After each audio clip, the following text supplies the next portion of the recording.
My name is Julian Carver, and I'm 35 years old. For the past 8 years, I've worked as a senior financial analyst at Goldman Sachs in Manhattan, pulling in around $185,000 a year. Not bad for a kid who grew up in a modest 2-bedroom apartment in Queens. I always believed that hard work and dedication would build the foundation for a solid family life. Claudia and I met during my second year at Columbia Business School. She was studying marketing at NYU, and we connected at a networking event in Midtown. Back then, she seemed to share my vision of building something meaningful together. We got married 3 years later in 2018, and Noah came along when I was 33 in 2022. That little boy became my whole world. If you enjoy stories of cold-blooded revenge and gripping plot twists, like this video and subscribe to the channel now. There are brand new, unreleased stories here every day, each one more intense than the last. For months leading up to Christmas 2023, I noticed Claudia growing distant. She'd leave our Park Slope brownstone for girls' nights that stretched past midnight. Her iPhone was suddenly password protected, and she'd angle it away whenever notifications popped up. When I asked about her day, her responses became shorter, vaguer. "How was lunch with Sarah?" I'd ask. "Fine," she'd say, not looking up from her phone. "Did you guys go to that new place in Soho?" "Yeah, something like that." The conversations that used to flow naturally now felt like pulling teeth. She'd disappear into the bathroom with her phone, claiming she needed to check work emails at 10 p.m. on weekends. Claudia worked part-time at a small advertising agency in Brooklyn Heights, making maybe $45,000 a year. I never questioned her dedication, but the sudden urgency around her phone seemed odd. 2 weeks before Christmas 2023, I found a receipt in her purse while looking for our insurance cards. Dinner for two at Le Bernardin, a $380 meal at one of Manhattan's most expensive restaurants. I knew it wasn't with me. I'd been working late that Tuesday, finishing quarterly reports until nearly 9 p.m. My stomach dropped, but I kept my expression neutral when she walked into the kitchen. "How was your evening with the girls?" I asked casually. "Oh, just grabbed pizza in the village," she replied, not missing a beat. "Nothing special." I folded the receipt carefully and slipped it into my wallet. That night, while Claudia slept, I sat in my home office staring at my computer screen.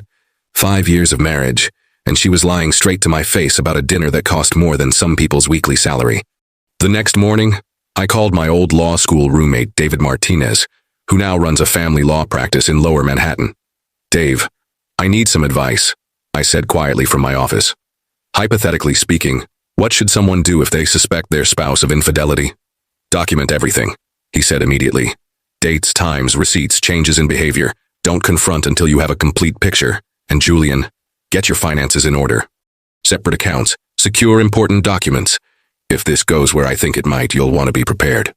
I spent the following days methodically gathering evidence. Bank statements showed charges at upscale restaurants and hotels I'd never been to. Her credit card revealed purchases at Victoria's Secret and expensive lingerie boutiques, items I'd never seen. Phone records, which I could access through our shared Verizon account, showed hundreds of calls and texts to an unknown number. During this time, I maintained our normal routine. I picked up Noah from daycare, helped with his bedtime routine, and made conversation with Claudia over dinner. Inside, I was calculating every move, but outwardly, I remained the same devoted husband and father. "Daddy, why does Mommy always look at her phone?" 1-year-old Noah asked one evening as I was reading him a story. "Sometimes grown-ups have important things to check," I said, kissing his forehead. "But right now, the most important thing is this story about the brave little bear." 3 days before Christmas, I hired a private investigator recommended by David. Within 48 hours, I had photographs of Claudia leaving a hotel in Tribeca with a man I didn't recognize. The timestamps matched exactly with one of her supposed girls' nights. I sat in my car outside Noah's daycare, looking at those photos, feeling something cold and calculating settle in my chest. The hurt was there, but it was buried beneath something sharper. A plan was forming. Christmas Eve 2023 arrived with the usual chaos of family preparations. Claudia's parents drove down from Albany, and my sister Karen flew in from Chicago with her husband and 2 kids. Our brownstone filled with the sounds of children playing and adults catching up over eggnog and wine. I moved through the evening like an actor playing a role I'd performed for years. Carving the ham, refilling drinks, making small talk about work and the kids' school activities. But behind my smile, I was mentally reviewing the documents David had prepared earlier that week. "Julian's been working so hard lately," Claudia announced to her mother while I was in the kitchen. "Always staying late at the office, barely home for dinner anymore." I paused, knife halfway through slicing the apple pie. The irony wasn't lost on me. She was already building her narrative, painting me as the absent husband to justify what was coming. "Well, providing for a family is important work," my mother-in-law replied diplomatically. That night, after everyone had gone to bed, I sat in my study with a glass of Macallan 18, a bottle I'd been saving for a special occasion. The private investigator's final report lay open on my desk. Claudia had been seeing someone named Ryan Mitchell, a real estate developer who owned several luxury properties in Manhattan. They'd been meeting regularly for 3 months. The report included financial records showing Ryan's net worth at approximately $8 million. Phone records revealed they'd been texting daily, with messages starting as early as 6 a.m. and continuing past midnight. Hotel receipts showed they'd spent nights together at the Peninsula and the St. Regis while I was traveling for work conferences. I closed the folder and opened my laptop. David had sent me the final draft of several documents earlier that evening: custody agreements, asset protection trusts, revised beneficiary forms for my 401k and life insurance policies. Everything designed to shield what I'd worked for, while ensuring Noah's future remained secure. The next morning, Christmas Day, I woke early and made pancakes for Noah. He sat in his high chair, syrup covering his fingers, babbling happily about the presents under the tree. Claudia appeared around 9 a.m. looking unusually put together for Christmas morning. Her hair was perfectly styled, and she wore a new red dress I'd never seen. "You look nice," I said, genuinely meaning it. "New dress? Oh, this old thing?" she replied, but her cheeks flushed slightly. "I've had it for ages." The receipt in my evidence folder said otherwise. Lord and Taylor, purchased 3 days ago for $285. By afternoon, both our families had gathered around the dining room table. Claudia's parents, my sister and her family, my elderly aunt from the Bronx. 23 people total, including the kids. The table was set with my grandmother's china, candles flickering, the smell of turkey and stuffing filling the air. I'd just finished saying grace when Claudia stood up abruptly. "Before we eat," she announced, her voice carrying across the suddenly quiet room, "I have something for Julian." My stomach tightened, but I kept my expression neutral. "Claudia, presents can wait until after dinner." "No, this can't wait," she said, pulling an envelope from her purse. Her hands were shaking slightly, but her voice remained steady. "This is something I've been thinking about for a long time." The room fell completely silent. Even the children seemed to sense the tension. My sister Karen was looking back and forth between us, confusion written across her face. Claudia placed the envelope in front of me with deliberate ceremony. "Merry Christmas, Julian." I stared at the envelope for a moment, then looked up at her. Her eyes held a mixture of defiance and something else. Satisfaction, maybe. She thought this moment would destroy me. She thought I'd break down in front of our families, beg her to reconsider, make a scene that would embarrass both of us. Instead, I opened the envelope calmly and removed the documents inside. Petition for dissolution of marriage, filed in Brooklyn Family Court, her signature already notarized at the bottom. Divorce papers, I said quietly, setting them aside. On Christmas Day, in front of our families. "Julian, My mother-in-law started to speak, but I held up my hand gently. "It's okay, Margaret," I said. "Claudia's made her decision. I respect that." The table erupted in shocked whispers. My aunt gasped. Karen's husband was trying to distract the children. Claudia's father looked like he wanted to crawl under the table. But Claudia looked confused. This wasn't the reaction she'd expected. She'd wanted drama, tears, pleading. Instead, I folded the papers carefully and slipped them into my jacket pocket. "Should we say grace again?" I asked the table. "I think we could all use a moment of reflection." What Claudia didn't know, what none of them knew, was that I'd been expecting this moment for 2 weeks. David and I had spent hours preparing for exactly this scenario. The custody papers were already filed. The asset protection trusts were already executed. The bank accounts were already separated. While she'd been planning her grand gesture, I'd been planning my entire defense. After dinner, as family members made awkward small talk and began leaving early, Claudia cornered me in the kitchen. "You're taking this remarkably well," she said suspiciously. "What choice do I have?" I replied, loading dishes into the dishwasher. "You want out, you want out. I'm not going to beg someone to stay who doesn't want to be here." She studied my face, searching for cracks in my composure. "I'll be staying at my sister's for a while, until we can work out the details." "Of course," I said. "Take whatever clothes you need, we'll figure out the rest through our lawyers." The word lawyers seemed to catch her off guard. She'd probably assumed I'd be too emotional to think practically. "You already have a lawyer?" she asked. "Claudia, you just served me divorce papers on Christmas Day in front of our entire family. Did you think I wouldn't need legal representation?" That night, after everyone had gone and Noah was asleep, I sat alone in my living room looking at the Christmas tree. The house felt different already, quieter, but not necessarily sadder. More like the calm before a storm that I was fully prepared to weather. The week between Christmas and New Year's 2023 passed in a strange routine. Claudia moved most of her belongings to her sister's apartment in Williamsburg, coming by the house only when I was at work to collect more items. I'd installed a Ring doorbell camera the day after Christmas, so I knew exactly when she visited and what she took. Noah kept asking where Mommy was. "She's staying with Aunt Lisa for a little while," I told him during our morning routine of cereal and cartoons. "But you'll see her soon." What I didn't tell him was that Claudia hadn't asked to take him with her. She'd packed her designer clothes, her jewelry, her expensive skincare products, but she'd left behind every photo of Noah, every artwork he'd made for her, every trace of motherhood. It told me everything I needed to know about her priorities. On December 30th, 2023, my phone rang during lunch. David Martinez. "Julian, we need to meet. Today." Claudia's attorney just filed some interesting motions. I met David at his office in the financial district 2 hours later. His conference room overlooked the East River, and through the floor-to-ceiling windows I could see Brooklyn Heights where Claudia was staying. "She's claiming you've been hiding assets," David said, sliding a folder across the mahogany table. "She wants half of everything, including your Goldman Sachs stock options and your grandfather's inheritance. She's also requesting $7,500 a month in spousal support." I opened the folder and scanned the legal documents. Claudia's attorney had painted a picture of me as a controlling husband who'd kept her financially dependent while building a secret fortune. The filing claimed I'd systematically isolated her from financial decisions and that she was entitled to compensation for sacrificing her career potential for our marriage. $7,500 a month, I repeated slowly.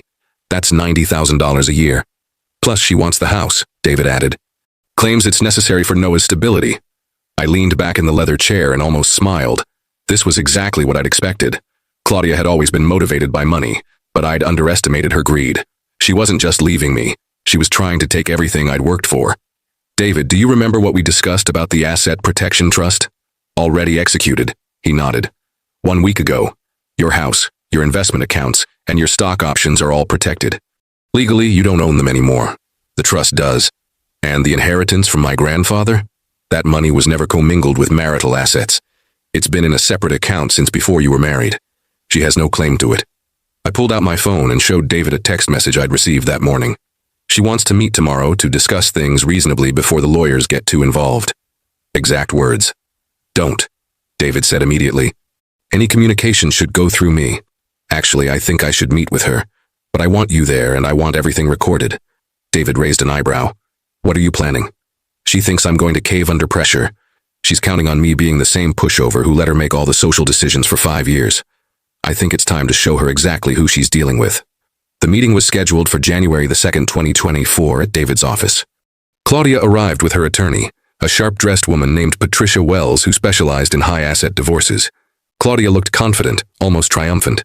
She'd had her hair professionally styled and wore a new Burberry coat I'd never seen. "Julian," she said, settling into the chair across from me, "I'm glad we can handle this civilly." "Of course," I replied, "for Noah's sake." Patricia Wells opened her briefcase and placed several documents on the table. "We're prepared to be reasonable, Mr. Carver. Mrs. Carver is willing to accept a lump sum settlement of $2 million plus the house, in lieu of ongoing spousal support." I nodded thoughtfully. "That's generous of her. Unfortunately, I don't have $2 million to give." Claudia's composure cracked slightly. "Julian, don't be ridiculous. Your salary alone? My salary is $185,000 a year before taxes. After taxes, my 401k contributions and living expenses, I save maybe $32,000 annually. You do the math. What about your stock options?" Patricia pressed. "Your investment accounts? The inheritance from your grandfather?" David slid a folder across the table. "Mr. Carver's financial disclosure is complete and accurate. His net worth as of today is approximately $75,000. That includes his checking account, his car, and his personal belongings." I watched Claudia's face turn pale. "That's impossible. The house alone is worth $1.1 million. The house belongs to the Carver Family Trust," David explained calmly. "Mr. Carver has no ownership interest in it." "Since when?" Claudia demanded. "Since 3 weeks ago," I said quietly, "right around the time I found the receipt from Le Bernardin in your purse." The room fell silent. Claudia stared at me and I saw the exact moment she realized I'd been planning this much longer than she had. "You can't just transfer assets to avoid divorce settlement," Patricia said, but her voice lacked conviction. "Mr. Carver executed the trusts for estate planning purposes in 2021, which is completely legal," David replied. "The trusts benefit his son, Noah, and were funded as part of long-term financial planning. Mrs. Carver is welcome to challenge it in court, but I should warn you that the trusts were created with proper legal counsel and documentation well before any marital issues arose. Claudia's confident facade was crumbling. Julian, this is ridiculous. We can work this out. I don't need $2 million. We can negotiate. Of course we can negotiate, I agreed. I'm prepared to offer you $20,000 and your personal belongings. That's fair, considering your contribution to our marital assets. My contribution, she sputtered. I was your wife for 5 years. You were my wife for 5 years while I worked 60-hour weeks to build our life. You contributed a part-time salary of $45,000 and a credit card bill that averaged $2,800 a month on clothes and dinners I never attended. I pulled out a folder of my own. Bank statements, credit card bills, receipts. 5 years of financial records, all meticulously organized. Would you like to go through these together? I asked pleasantly. We can calculate exactly how much you contributed versus how much you spent. Claudia looked at Patricia, who was frantically taking notes. This isn't over, Claudia said, standing abruptly. You're absolutely right, I replied, remaining seated. We still need to discuss custody arrangements for Noah. As they left, I heard Claudia's voice in the hallway, high and panicked. He can't do this. There has to be something we can do. David closed the conference room door and sat back down. How do you feel? Like I've been preparing for this conversation my entire adult life, I said. She never understood that being quiet doesn't mean being weak. February 2024 arrived with a series of increasingly frantic phone calls from Claudia. She'd apparently consulted 3 different attorneys, all of whom told her the same thing. The Asset Protection Trust was legally bulletproof, and her chances of overturning it were virtually zero. Julian, please, she said during one particularly desperate call. We need to talk, just the 2 of us. No lawyers. Everything goes through David now, I replied calmly. That's what you wanted when you filed for divorce. I made a mistake, she said, her voice breaking. I was confused, going through something. We can fix this. I was feeding Noah dinner when she called, watching him carefully navigate his spoon to his mouth. He'd grown so much in just 2 months. More words, more independence. Kids are resilient in ways adults never are. Claudia, you weren't confused when you spent $380 on dinner with Ryan Mitchell at Le Bernardin. You weren't confused when you booked hotel rooms at the Peninsula. You made very deliberate choices. The silence on the other end stretched for nearly 30 seconds. How long have you known? She finally asked. Long enough, I said.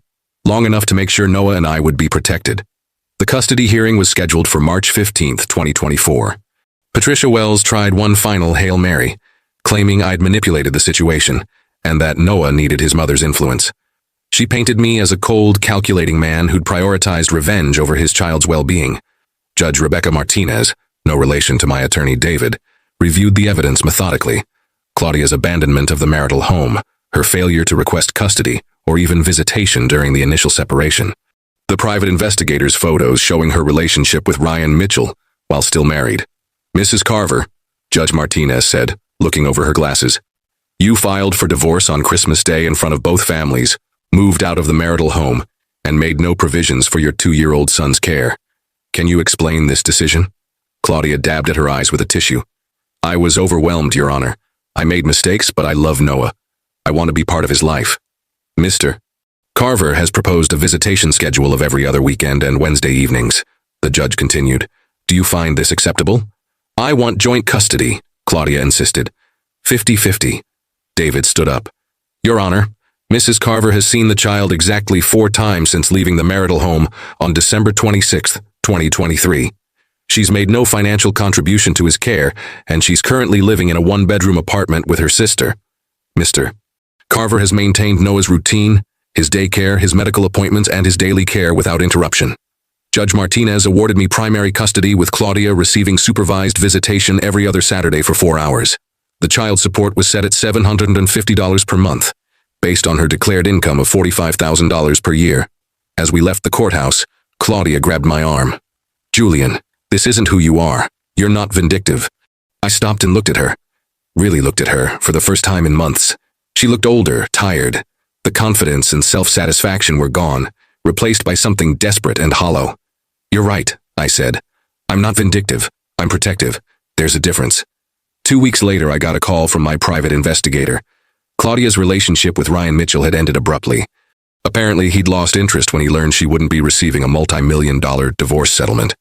She was back to living with her sister and had started working full-time at the advertising agency. I felt no satisfaction in her downfall. If anything, I felt tired.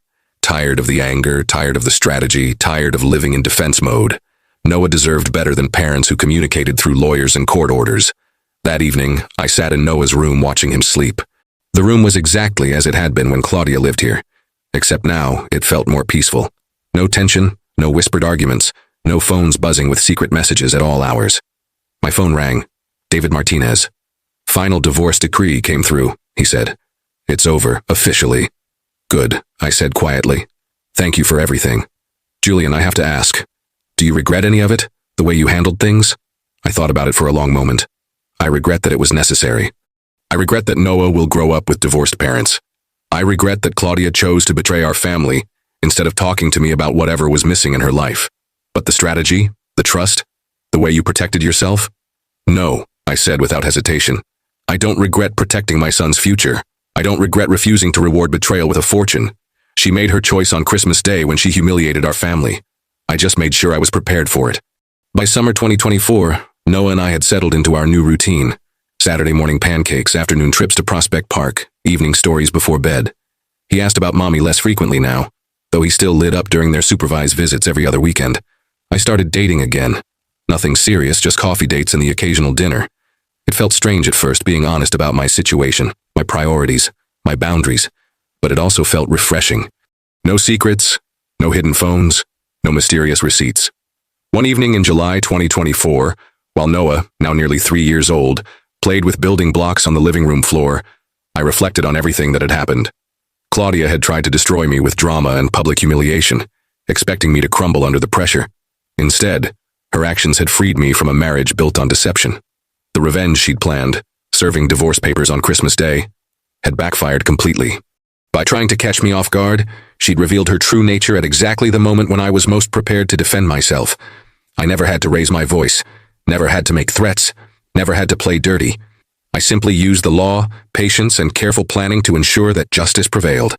Sometimes the most powerful revenge is no revenge at all, just refusing to be a victim. Noah looked up from his blocks and smiled at me. Daddy, look, I built a castle. His vocabulary had exploded in recent months. Complex sentences were becoming natural for him. That's amazing, buddy, I said, sitting down next to him on the floor. Want to build another one together? As we stacked blocks in comfortable silence, I realized that this quiet evening with my son, this peaceful home, this life built on honesty and hard work, was worth more than any vindictive satisfaction could ever be. If you enjoyed this story, please like this video and leave a comment telling us what you thought. And if you're not already subscribed to the channel, please subscribe and hit the notification bell to receive alerts for new stories like this one. Thanks for watching, and we'll see you next time.